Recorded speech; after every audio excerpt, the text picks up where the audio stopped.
How's it going, everyone? Happy Wednesday. This is CCM Live, and I am so excited to be with you. My name is Marcus. I'm your humble host, coming to you from the potato aisle known as Boise, Idaho. Hey, if you guys are new to the show, this is where we talk 3 times a week with Christian music artists about the music they're making. We talk with you. We take your questions. Look, there's people already putting comments in. So, hey, look, and our friend Jeremy. I knew you'd be here, buddy. Hey, we're watching your comments with our guest. If you have a question, throw it up there. We can see it, and we will ask them. If you are watching live right now, we always appreciate it if you hit that share button. You go scroll down, you go find some people individually, or you tag them in the comments, or if you, however you want to share, just hit share. It's always nice.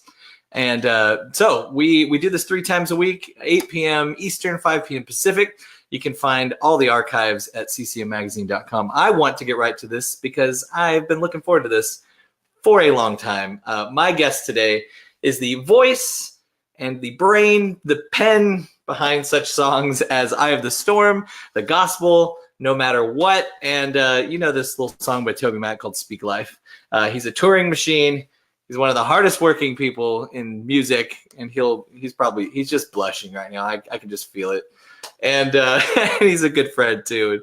Please welcome the one and only Ryan Stevenson. Hey, use all the emojis, people. We can't hear your claps. Use the emojis. There you go. What's up, man? Good to see you. Hey. It is you are like, I really mean it. You are like one of the hardest working people because you are on the road all the time.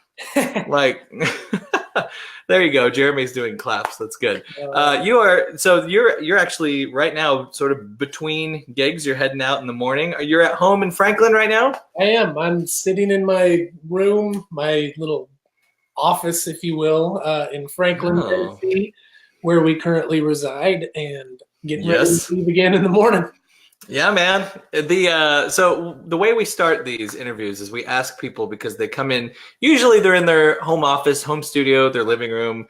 I had Kevin Max John Schneider in a cab in New York City once. Very random. And we ask for people to get to know you in a different way by finding an object in your view where you are right now that will tell us a little bit more about you. Do you want me to get it and show it to you? Oh yeah. Oh yeah. It's okay. We can. This might seem kind of weird, but the first thing that I see. All right. I like weird. Do you guys like weird? The first thing that I see is this. Oh snap! That's a dove. I mean, it just happens. It just happens to be sitting. That is a dove. This is a Dove Award that I won for my song "Eye of the Storm." Yeah. So that is awesome. Very pretentious and self-elevated. My Dove off the piano. I mean, it's the first thing you saw. Yeah. The only thing that's in here. So. But what tells us a little bit more about you, Ryan, is the fact that you use it as a paperweight for your kids' homework. That's so right. It's right up there on a stack of paper. So. That's awesome.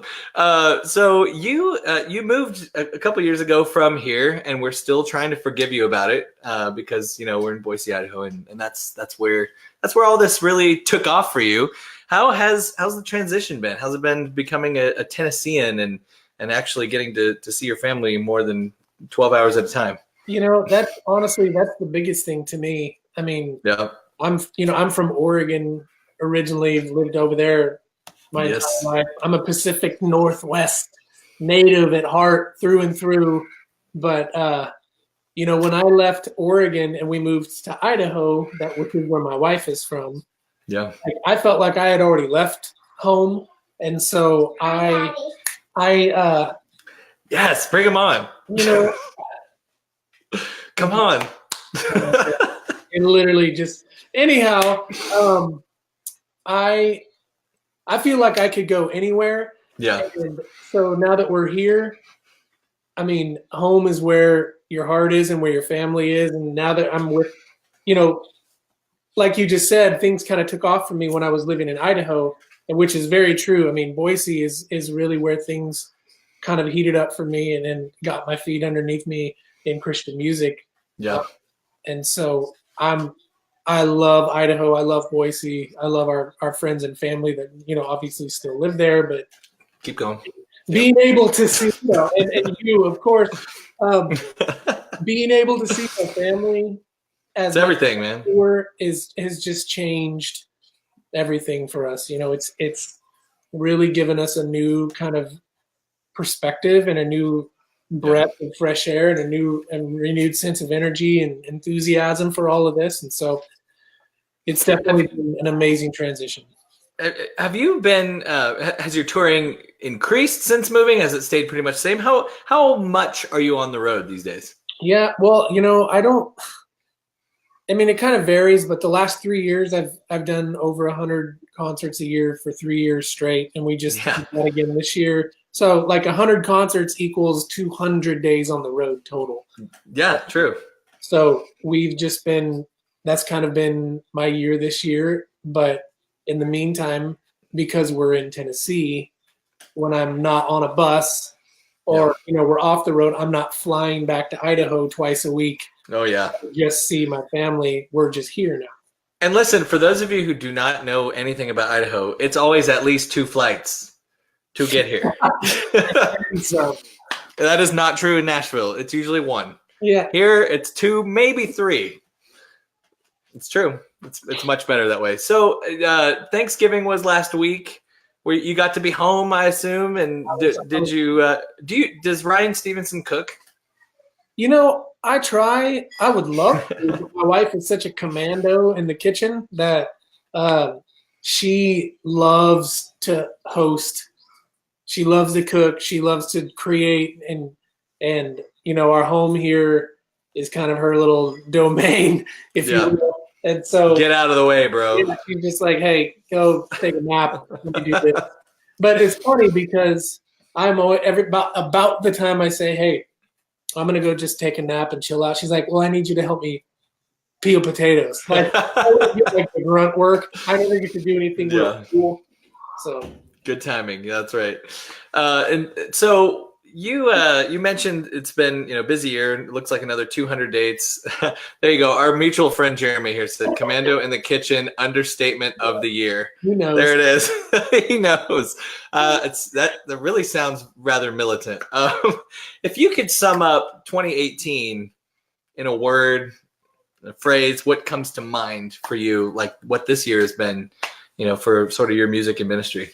And unbelievably miraculous and humbling. Yeah. And it's just so easy to say that because every step of the way, every step of this journey, I feel like I have very little to do with. Like it's just the Lord doing, like orchestrating my circumstances at every moment, at every turn, at every crossroad, everything that happens, I feel like he's just right in the middle of orchestrating the pieces together and just the things that have transpired, with songs impacting at radio and amazing tours and connections and just, meeting people in the industry that I've grown up on their music for years and years and years and have been fans of them. And like now they're in my personal life and supporting me and cheerleading for me is just crazy. Yeah, man. That's awesome. Of course, one of those people is someone you work very closely with, TobyMac. And I feel like you're on every tour that he's on. Is that pretty accurate? For the most part, you guys are just tied at the hip? I mean, I don't know that I'm on every tour, but I love touring with Toby. I'll tour with Toby for the rest of my career. I mean, it's just it's such an amazing atmosphere and an amazing scenario. And Toby and I are pretty close friends now, and kind of the perk of working so closely with him is, on his label and writing songs with him and kind of being under his umbrella is his touring world. And so it's just been, again, one of those things that I just cannot explain. I could not fabricate that. It just fell into my lap. And Toby, I mean, I could go on and on about what he's done and meant to me in our lives, even as our family, but it's just amazing. Yeah. So so you're in a place where like you've been with Goatee long enough now where you're definitely not the new kid, and you're still, you're not veteran status per se. You're kind of in this sweet middle space here. What are some things you are learning professionally right now, and some things that you get to pour into these other artists like Cochran and Company and Aaron Cole, those guys? Sure. I mean, I've had such a crazy different kind of journey into all this, and it's been really unconventional, and nothing happened for me overnight, and nothing happened for me easy or like the snap of a finger. That just happened. Like, that is true. It took me 13 years to get signed to a record company, and then after that, there was tremendous challenges, tremendous heartache, and tremendous seasons of like absolute terror and hopelessness and darkness, and a lot of struggle in there. And so I feel like for me, and I worked as a paramedic for almost 9 years, like at the beginning of all that. And so I don't feel like I'm a veteran by any means, but I feel like this is my 6th year on Goatee.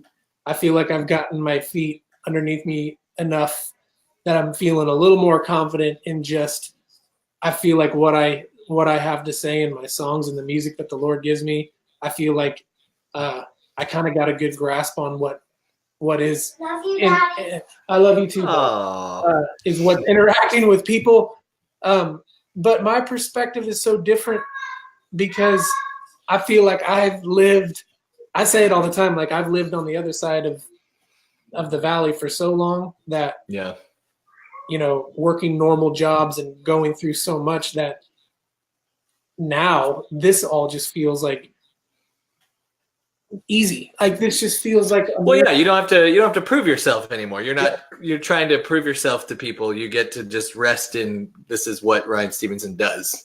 And I just try to encourage, exactly. And I just, honestly, I really try to encourage people, younger artists coming up, to just stay as humble and as quiet as you can, and don't ever feel like you've arrived somewhere you haven't, because you're never going to. And don't, like, the sooner that you can rid yourself of any entitlement or expecting that people need to roll out the red carpet for you, the better, because it's not going to happen. And if you carry yourself that way, you're going to run into problems. Get disillusioned as fast as you can, so you can get past it. Just be willing to do anything and go anywhere and be available. Honestly. Yeah, that's good. That's what you've done. It's what you continue to do.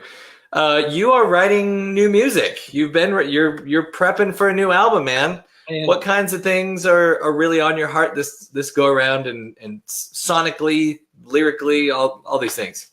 Man, I'm writing a lot of songs that are just staying really true to my roots of kind of like that Northwest acoustic pop, hip hop, rhythmic vibe, which is my DNA. I love it. But I feel like I'm still just really paying attention to life and paying attention to the storms that other people have going on in their lives. And but really, really trying to take these songs even deeper into just even deeper vulnerability. And that's kind of scary and risky sometimes, but just trying to be with my own life and my own songs, trying to live vulnerably and transparently before people. I think that vulnerability creates more trust, not less.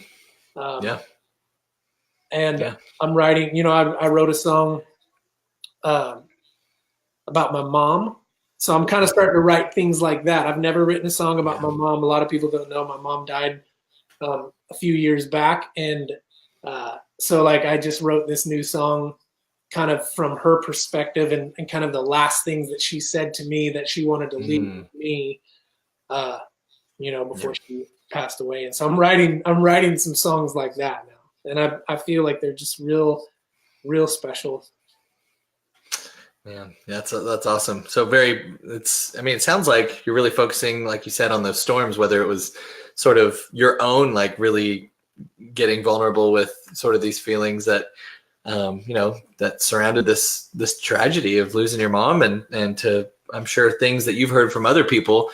Where, what are some things you're hearing from the road when you talk to people, things maybe that your music has done for people that's maybe surprised you? Oh my gosh. I guess you don't really know, because I come from such small town, that's been my existence. That's been my story. Now being in a place where, like, I hate to say it, but like, I have fans, like people really love my music and they've really resonated with it. It's just unbelievable to me. And to hear these stories on the road, like I've just literally encountered people at my table every night, up and just to talk to me afterward, just undone, like weeping, sobbing, telling me about this darkest area of their life and how these songs have met them in the middle of that and brought them a lot of peace and hope and comfort, and really kind of shifted their gaze from the devastation of it all to the hope in it all. And for a song to, it's all the Lord. Trust me, I have no problem saying that. I'm not doing a thing. I just want the flow to flow through into these songs. And if it's amazing to see the power in music and what the Lord really does through it. Man, yeah, I love that, and I love the obviously the big smash breakout unexpected song of your career was "Eye of the Storm." And I love the story about that, because you guys, I think it was Brad at Goatee was like, we need one more song, just do whatever you want, don't even think about radio. This came out. So then it turns out to be this smash song. And then what, it began a parade really of radio hits. How do you fight that pressure, like to find that next radio hit? Does it exist? Do you, or do you just go into every song now going, I don't even care? Man, that is such a touchy question. Early on, I feel like I was real scared. I was, and even, before Eye of the Storm, a lot of people don't know Eye of the Storm was my 5th single. That was my 5th radio. And so I had all these songs like Holding Nothing Back and various other songs that didn't, they went out, but I was still pretty unknown. And so when Eye of the Storm happened, people are like, well, who's this brand new artist? Like, well, I've been here for 5 years barking at the door. Yeah, right. That's right. But I think that, the pressure, here's what I've continued to do, and it's saved my life. And I fight it every day. And luckily I have amazing people around me and my producers and, guys like TobyMac, my managers, who just literally say, you have to get to the point where you stop worrying about, where you stop trying to form a song for a specific reason. You have to form a song because it has to exist for a reason. You have to form it because you believe in it and you know what it's going to say, whether or not anybody's going to play it. And I feel like when you're honest and true and you believe it with your entire heart, something supernatural happens within a song like that, and it just impacts people. Yeah. And so it's finding that headspace. It's finding that place. It is. For 12 tracks. Or however many, 10 nowadays. But no, that's awesome. That's a good place to be. When will we start to hear what you have been coming up with? Well, I have a new single that's going to come out at the first of the year in 2019. So we're kind of letting things go through Christmas. Yeah. Then things will start ramping up again in 2019. And, I've already been writing so many songs, but I feel like we starting to wrap our head around 2019. Definitely, there's just so many things in the works like I could talk about right now. You kind of got to keep it on the DL. Just really special, exciting things on the horizon that are just unbelievable. And you're going on the DC Talk cruise again. I'll be back out there with old DC Talk on the boat. That's right, man. I'm gonna try to get there again. Oh, dude, it's so I'm trying to make it happen. That's awesome. Well, that's good, man. Have you ever thought about like I know you've done you've done devotional stuff before. Yeah. You've done like the I think like the U version or the overflow or whatever that was. What about a book? Where are we at with a book? Well, interestingly enough, I wrote a book. I finished my book. I started writing a book. I wrote it and I finished it. And I'm kind of in some ground level discussions right now with some publishing partners who all right, are really excited about it. And it's just my life story. It's just an autobiography about from the day I was born till right now, and everything that's happened in between is such a roller coaster, and it seems, unbelievable, but it really is. So, what I need to see is after if published someday, and then it becomes a movie, it needs to become a musical, the Ryan Stevenson musical. Like, come on, man, I need it. So. I always wondered who could I get to play me in a movie? What you should do is get TobyMac to play you. Yeah, I don't. Because of that whole thing. Yeah. Right. Flip that around, Ryan. You just flip that whole thing. Toby, you're going to be me. I'm going to be you. That's right. What are some things that God's teaching you right now? What are some things, just in the midst of this season that you're learning that's really growing you? And just to not sweat and focus on the little things that do not matter. To spend more time with Him in just prayer and devotion, and just to keep my heart, man. Probably the number one thing is just to keep my heart soft and compassionate, and just to really keep my attitude to a place where I'm focused on other people's needs. Yeah. Not just mine. Because I can serve myself a lot. I can find other people to meet my needs, and I really want to fight that and be somebody who looks how to meet other people's needs and be available to other people, not just be sitting in the green room all the time, but be out with people. Yeah, man, that's good. I have some fan comments and questions. Oh, look, Katie says, sadly, my copy of his first CD. Which first CD do you mean, Katie? Because that could mean a few different things. Because, I've been listening for, a very long time. And and it was not holding nothing back. And it was not even in the BEC days. It goes far beyond that. So we got to know which one you're talking about. Wow. Oh, I said the name. That who shall not be named. Let's see. Yes. Anyway, your first CD. I'm so sorry you lost it. Then, are you the medic on tours? Oh, that's a great question, Sarah. Sarah, great question.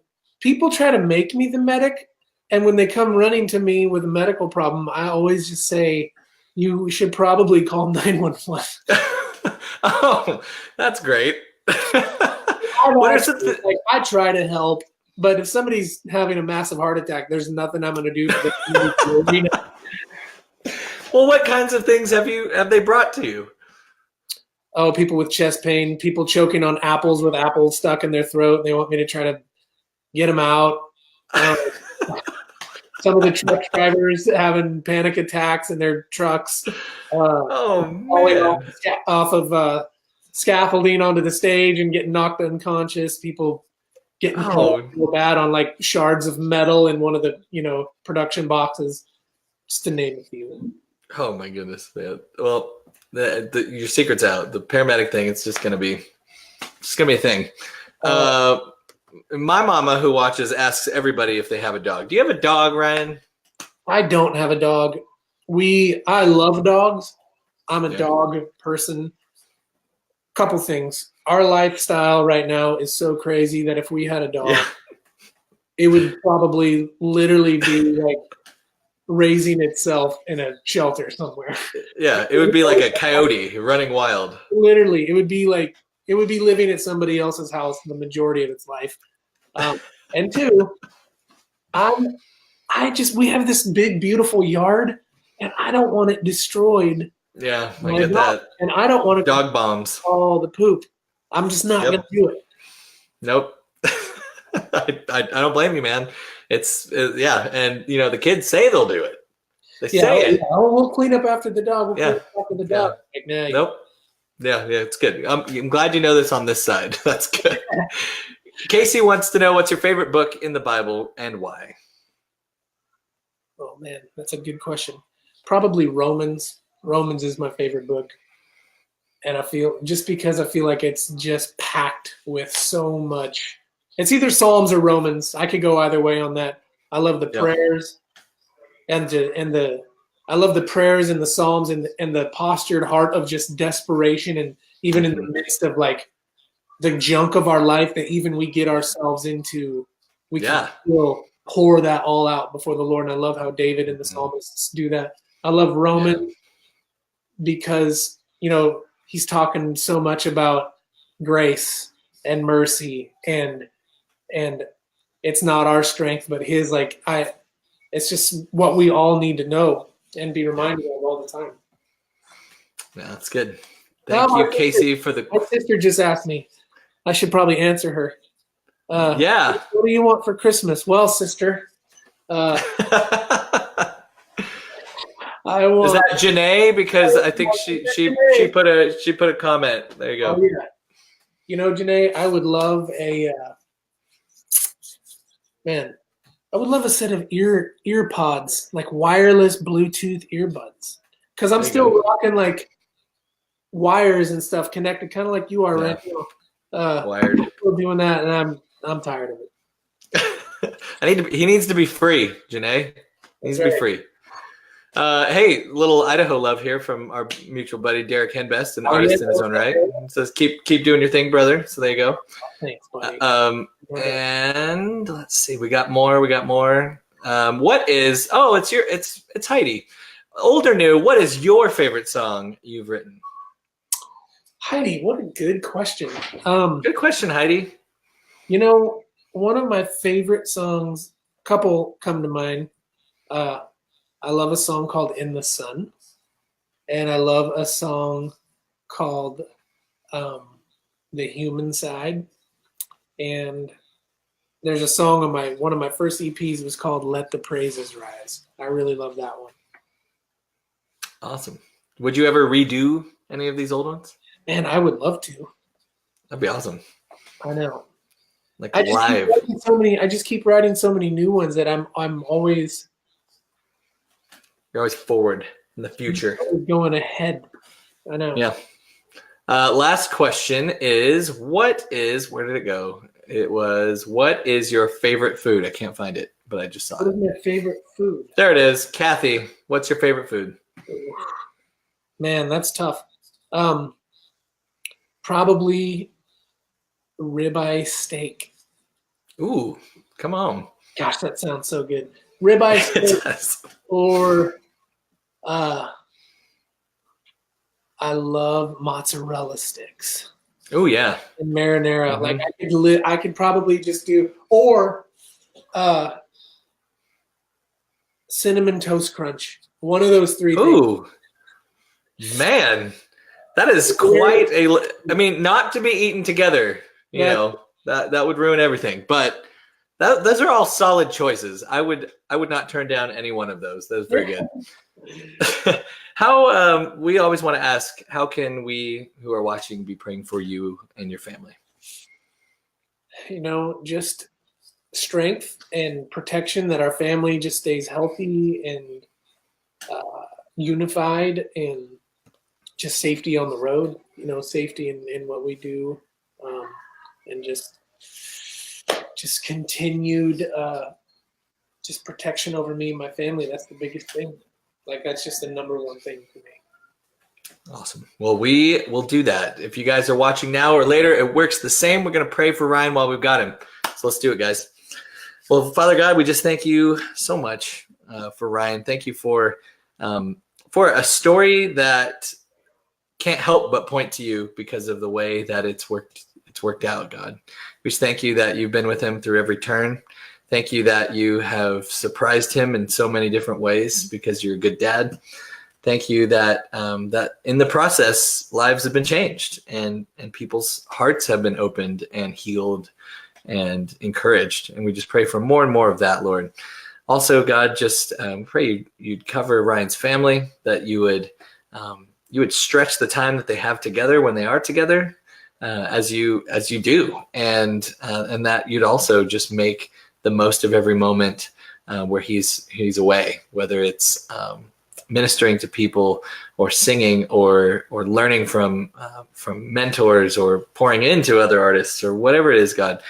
We know that you value every second you give us. And so, Lord, we just pray that that you'd make the most of those moments, and for his family at home when he's away too, that there would be no wasted moments, and that you would move powerfully. And God, we just pray as these new songs are being written and recorded, that you would continue to let Ryan express from a place of freedom, a place of honest vulnerability that points people to you.